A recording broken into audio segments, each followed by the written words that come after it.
കാമാക്ഷി പാറക്കടവ് ശ്രീ അന്നപൂർണേശ്വരി ക്ഷേത്രത്തിൽ മീനപ്പൂര മഹോത്സവത്തിന് തുടക്കമായി. ക്ഷേത്രം തന്ത്രി ബ്രഹ്മശ്രീ സുരേഷ് ശ്രീധരൻ തന്ത്രികൾ കൊടിയേറ്റ് കർമ്മം നിർവഹിച്ചു. SNDP യോഗം മലനാട് യൂണിയൻ പ്രസിഡന്റ് ബിജു മാധവൻ ഉത്സവ സന്ദേശം നൽകി. ഏപ്രിൽ 5 മുതൽ 9 വരെയാണ് ഉത്സവം നടക്കുന്നത്. പാറക്കടവ് ശ്രീരാം സേവാ ഭജന മന്ദിരത്തിൽ നിന്ന് ആരംഭിച്ച വാദ്യമേളങ്ങളുടെ അകമ്പടിയോടെ ക്ഷേത്രത്തിൽ എത്തിച്ച കൊടിക്കൂറയ്ക്ക് സ്വീകരണം നൽകി. തുടർന്ന് ദീപാരാധനയ്ക്ക് ശേഷം ക്ഷേത്രം തന്ത്രി ബ്രഹ്മശ്രീ സുരേഷ് ശ്രീധരൻ തന്ത്രികൾ കൊടിയേറ്റ് കർമ്മം നിർവഹിച്ചു. SNDP മലനാട് യൂണിയൻ പ്രസിഡന്റ് ബിജു മാധവൻ ഉത്സവ സന്ദേശം നൽകി.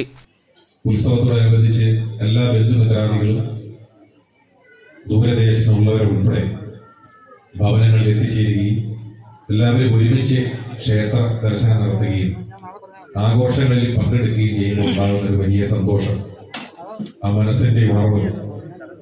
അതുപോലെ തന്നെയാണ് ഉത്സവ സമയത്ത് ക്ഷേത്രത്തിൽ ദേവീദേവന്മാർക്ക് ഉണ്ടാകുന്ന ഒരു സന്തോഷവും അവരുടെ അനുഗ്രഹവും നമുക്ക് ലഭ്യമാവുക.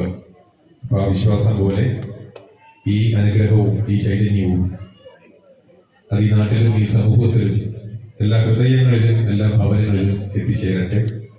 പൊങ്കാല, കാര്യസിദ്ധി പൂജ, മഹാഗണപതി ഹോമം, രുദ്രാഭിഷേകം, ആയില്യപൂജ, തിരുആറാട്ട് തുടങ്ങി ക്ഷേത്ര ആചാരച്ചടങ്ങുകളും വനിതാസംഘം അവതരിപ്പിക്കുന്ന കൈകൊട്ടിക്കളിയും താലപ്പൊലി, കാവടി ഘോഷയാത്രയും കലാസന്ധിയും മികാ തിരുവാതിരയും ഉത്സവത്തിന്റെ ഭാഗമായി നടക്കും. ക്ഷേത്രം മേൽശാന്തി പ്രതീഷ് ശാന്തികൾ, president PB Soju Shanthi, vice president K Suresh, secretary KS Prasad, Anoop Kumar, വനിതാ സംഘം, യൂത്ത് മൂവ്മെന്റ്, കുമാരി സംഘം പ്രവർത്തകർ തുടങ്ങിയവർ ആഘോഷ പരിപാടികൾക്ക് നേതൃത്വം നൽകും.